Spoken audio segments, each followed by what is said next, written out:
Thank you, Madam Speaker. I thank the gentleman for yielding. The Majority Leader just a few minutes ago used the term danger to our democracy. Danger to our democracy. Think about this. Democrats have closed the Capitol, allowed proxy voting, kicked Republicans off committee, won't let Republicans serve on this select committee. First time in the history of the Congress, the Minority Leader was not allowed to put on a select committee the individuals he or she selected. First time in the history of our nation. Democrats are trying to end the Electoral College, trying to end the filibuster, trying to pack the court. This committee, the January 6th committee, altered evidence and presented to the American people as if it were true. And they accuse us of being a danger to our democracy? Mr. Gates was right. We got a border that is complete chaos. We have $6 gas in California, $4 gas everywhere else in the country. We have crime at record levels in every major urban area in this nation. And we have an inflation problem that's at a 40-year high. And this committee has more contempt resolutions for a purely political reason. I think the whole committee is purely political, designed to do one thing: keep President Trump off the ballot in 2024. The gentlelady from Wyoming, in her opening comments, used the term false message. False, she used to say big lie, now I guess it's false message. And I just jotted down, I thought when she said, I started jotting things down. False, think about all the false messages we've got from them in the last few years. They told us the protests in the summer of 2020 were peaceful. Got $1 billion worth of damage around our cities that says it wasn't. They told us the dossier was real. They told us it was Republicans who wanted to defund the police. That's almost laughable if it wasn't so serious for our law enforcement and for the families who live in those areas where mayors and city councils did defund the police. They told us the FBI didn't spy on the Trump campaign. We know that wasn't true. We got Inspector General reports that tell us all kinds of things about what they did in front of the FISA court. They said Trump colluded with Russia. We got a Mueller report, 19 lawyers, 40 FBI agents, 30 million hard-earned American tax dollars in that report that said that false message was just that, false. They told us COVID didn't start in the lab. Sure looks like it did. They told us the lab wasn't doing gain-of-function research. Sure looks like it was. They told us the vaccinated can't get it. We know that's wrong. Every day there's a new announcement. A member of Congress is getting it. Fully vaccinated, boosted, everything else. They told us the vaccinated can't transmit it. They told us that was wrong. And you talk about the biggest false message that's just been confirmed in the last week, how false it was. The Hunter Biden laptop was Russian disinformation. The Hunter Biden laptop was Russian disinformation. October 22nd, 2020, 2 weeks before the election, candidate Biden, in a debate, is asked about his son's business dealings with foreign companies. He says, quote, nothing was unethical. He said, my son has not made money with business interests with companies with an interest in China. And we all know there are 4.8 million reasons why that statement was not accurate. And how do we know? Washington Post told us. Not me, not President Trump, not Republicans. The Washington Post told us last week, 2 stories last week, a week ago today, one at 11 a.m., one at 11:04 a.m., 2 8-page articles 4 minutes apart confirming what we knew, but what big media, big tech, Democrats colluded to keep from the American people just days before the most important election we have, the presidential election. Who's going to be our next commander-in-chief?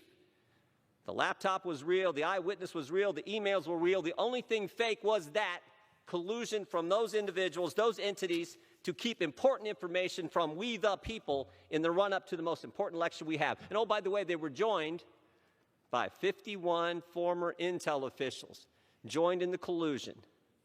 You know, it's also interesting. It's funny how that story has changed. 18 months ago, started off, wasn't his laptop. Quickly switched to, well, it was his laptop, but it was Russian disinformation. And now it is, well, it wasn't Russian disinformation, but Joe Biden had nothing to do with it.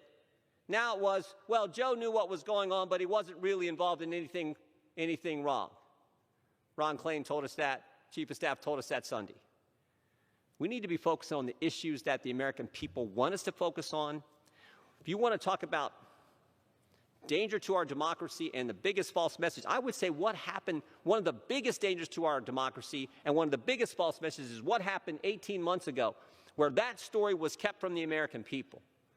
We could dig into that, find out what went on there, why that happened, and we could also focus on the record crime, record inflation, record price of gas, and the chaos on our southern border that's about to get worse as the Democrats look to, as the Biden... Gentleman's recognized for 30 more seconds. Title 42. I urge a no vote. Yield back. Gentleman from Indiana reserves. Gentleman from Mississippi is recognized. Mr. Speaker, I have no further speakers and am prepared to close. The gentleman reserves. I reserve. The gentleman from Wyoming. I have no further speakers either. I'm prepared to. The gentleman from Indiana. Speaker, prepared to close. The gentleman is recognized.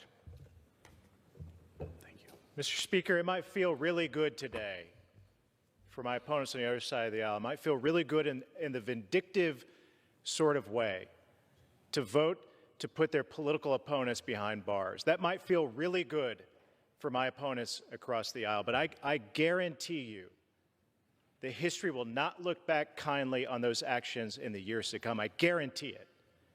It couldn't be any more un-American what they want to do today to vote to put two men behind bars purely because they disagree with their politics and the man that they worked for.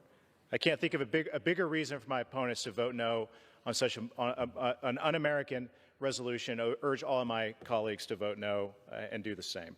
I yield back the balance of my time. Thank you. The gentleman yields back. The gentlewoman from Wyoming is recognized. Thank you very much, Mr. Speaker. Mr. Speaker, it does not feel really good today. It feels sad, and it feels tragic that so many in my own party are refusing to address the constitutional crisis and the challenge that we face. The ranking member of the Judiciary Committee went to law school. I'm not sure if he passed the bar, but he knows that we all have an obligation to abide by the rulings of the courts. So yes, it was a false story. Yes, it was a big lie. In fact, former Vice President Pence has said that what President Trump wanted him to do was, quote, un-American. It was also unconstitutional, and it was illegal. Mr. Speaker, what gives me tremendous hope, though, is although so many in my party in this body have put loyalty to Donald Trump ahead of their oath to the Constitution, the committee has interviewed scores of Republicans from around the country who, in fact, have shown the kind of tremendous bravery and dedication to public service that every American can be proud of. Republicans who were appointed by President Trump to posts in the Department of Justice, Republicans who stood firm, Republicans who threatened to resign, and who refused to participate in President Trump's efforts to corrupt the Department of Justice with the stolen election lies, yes, lies, that led to January 6th. We've heard from Republicans serving in state legislatures and state and local governments who also stood firm. Mr. Speaker, it is crucially important that this body hold these gentlemen in contempt. It's crucially important that they have to abide by their subpoena. I urge a yes vote, and I yield back the balance of my time. The gentleman's time has expired. The gentleman from Mississippi is recognized. Thank you, Mr. Speaker. Mr. Speaker, let me say for the record, if there's any member on the other side who feel the strength to come and testify before our committee, I invite them right now to let us know, and we will gladly entertain whatever information they have as to what happened on January 6th. Some of them ran out of this building fearing for their life. So there's no question that something happened. And House Resolution 503 says, absolutely, we have to find the facts and circumstances as to what happened and why, and make recommendations. And that's what we have to do. We have the constitutional power to issue subpoenas. If people do not follow subpoenas, we have the right to bring them before this body and recommend contempt citations. And that's what that's what we're doing today. So it doesn't matter that if they were a father, a mother, a sister, a brother, had children. If they break the law, they break the law. No one's above the law, and that's what the point we're trying to make. We asked the individuals, subpoenaed them to come before the committee, and they chose not to come. and therefore they broke the law, and that's why we're here today. So, Mr. Speaker, as I've mentioned when I testified before the Rules Committee, it's absurd that there should be any disagreement at all about why we're here for this contempt resolution. If you listen to the arguments from some of my friends on the other side, they have very little to say of substance of this matter. We hear excuses, we hear attacks about process, we hear scaremongering about the Select Committee. Let me remind my colleagues, we've conducted over 830 interviews and depositions. And again, I invite any of them to come talk to us if they want to. Now, if for some reason they are reluctant or afraid, then I feel sorry for them. Our constitutional democracy was challenged on January 6th. We have to fix this. Over 200 years, we've operated in complete freedom, and all of a sudden, this institution was attacked, and we have to fix that. We are the #1 democracy in the world, but we lead by example. Democrats are leading by example. This Select Committee is leading by example by bringing these two gentlemen who broke the law, who decided that it's better to deal with the law of Donald Trump rather than the Constitution of the United States of America. And with that, Mr. Speaker, I want to thank my colleague, especially my friend from Wyoming, Ms. Cheney.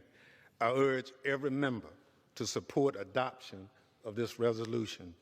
Mr. Speaker, with that, I yield back the balance of my time. The gentleman yields back. All time for debate has expired. Pursuant to the rule, the previous question